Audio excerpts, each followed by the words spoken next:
The Sims 2 is my favorite video game of all time. I've been playing it since around 2005 or 2006, and I still play it to this day. Recently, the concept of speedrunning the game has come to my attention, and I decided to look into it. I noticed 4 different categories of which I believed I could attain a top 3 record in. The first one is Abduction %. All of the categories I attempted required a new sim to be made and for no mods or cheats to be used. The rules of this category are as follows. You must place a sim on a lot. The timer starts when the lot loads in and ends when the sim is abducted. After watching the videos of the records, I determined this one was mostly luck-based, and so if I tried enough times, eventually I could get a record. The strategy here is to create a knowledge aspiration sim, and after loading the lot, immediately max out their aspiration benefits so that you can use the summon aliens interaction on the telescope, which is already on the lot. This greatly increases your chances of being abducted, and once you complete those steps, it's all a waiting game. My first attempt ended before my sim was abducted. His motives dropped too low, and he wouldn't continue the summon aliens interaction. My second attempt had a similar issue, and the thunderstorm didn't help. I was pretty sure my third attempt would end the same way once the storm started, but instead he was struck by lightning. Yeah, so I decided to make a new neighborhood to get away from the rain. My fourth attempt resulted in a time of 17.45 seconds, which would have given me second place.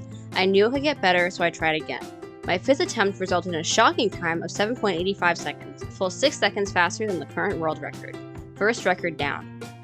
The second category I attempted was drown %. The rules are as follows. You must make a family of 8 sims and place them onto an empty lot. The timer starts when the lot is loaded and ends when the Grim Reaper's dialog box appears.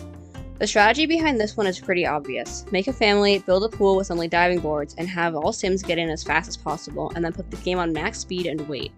This is going to sound pretty bad, but children drown faster than adults. So having 7 children and 1 adult typically resulted in a faster time, I found. I tried to have 7 children and 1 elder sim thinking an elder sim would drown faster, but the game won't let you leave create a sim without an adult. This one took a handful of tries, as sometimes my sims wouldn't get into the pool right away. A fun thing about this one is that you almost always end up with more than 8 dead sims as passerbys like to hop in the pool and drown too. My best time was 1 minute and 48 seconds, landing me a 3rd place spot. I decided I was going to take that, as having to make a new lot and full family of 8 every attempt was very time consuming, and I wasn't sure how much faster I could get my time to be anyways. The next category I attempted was 500,000. The rules are that you need to place a sim on an empty lot. The timer starts when you load the lot and ends when your sim has over 500,000 simoleons in their bank.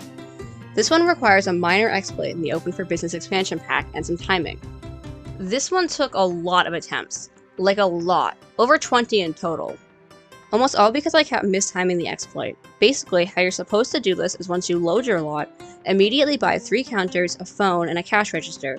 Start a home business via the phone and mark one of the counters for sale, pricing it at 1 simoleon. Wait for a passerby to approach the counter, and wait for their sale meter to be almost at the top. This is where it goes wrong most of the time. You need to click on change price on the counter right before they decide to buy it, and your sim has to get to the counter in time too. If you make it, you can set the price as high as you want and the sim will still buy it. If you mistime it, the sim's sale meter will also restart and they won't choose to buy it, as no one wants to pay 500,000 simoleons for a counter, at least not if they notice your scam. I think about 4 of my 20 attempts actually worked, however all but 1 were too slow to be a top 3 record. I managed to place 3rd with a time of 27.65 seconds, and I did not want to do this one anymore, so 3rd place was fine by me. The final category is that of get married, have a baby, single sim. The rules are that you must place a single sim into a house. The timer starts when you load the lot and ends when the name baby prompt appears. You must get married at some point before the baby is born. This one is the most involved out of the other categories I was trying. The strategy is to make a romance aspiration sim, call the matchmaker on the phone, use all your aspiration benefit points to max out the romance column, which will give you boost to flirting, and then pay the matchmaker 5,000 simoleons to put you on a blind date with the best sim the game can find for your sim, and then pay her to give you a love potion, which you then drink. After this is pretty much just a race against the clock to flirt with the date until you're able to propose marriage, and then get married right after. Then you need to try for baby until you hear the chimes. On my first run, my time was doing well up until this point. My sims would not get pregnant no matter how many times I tried on night 1, and it got to the point where their motives were getting too low, so I had to wait until the next morning, losing half a day of time. They then got pregnant. After this, it's just a waiting game of 3 in-game days until the baby is born. My first run netted me the 2nd place time of 10 minutes and 54 seconds. The current first world record is 9 minutes and 37 seconds. I knew if I could shave off that half day wasted, I could get first place. So I tried again. And the blind date up and left in the middle of the date right after they got engaged, which ruined the run entirely. So I restarted, and this time managed to get them engaged and pregnant on day 1. This run would have gotten me first place, but I forgot to get them actually married after they got engaged, and so the run was rejected. So I had to do it again. I managed to do everything right and get an even better time of 8 minutes and 55 seconds. Overall, I managed to net 2 first place records and 2 third place records, which I think is pretty decent because I've never done any speedrunning before and I only was doing this for about 3 days. And now I have the ultimate bragging rights to say that I have 2 first place world record speedrunning times in The Sims 2, so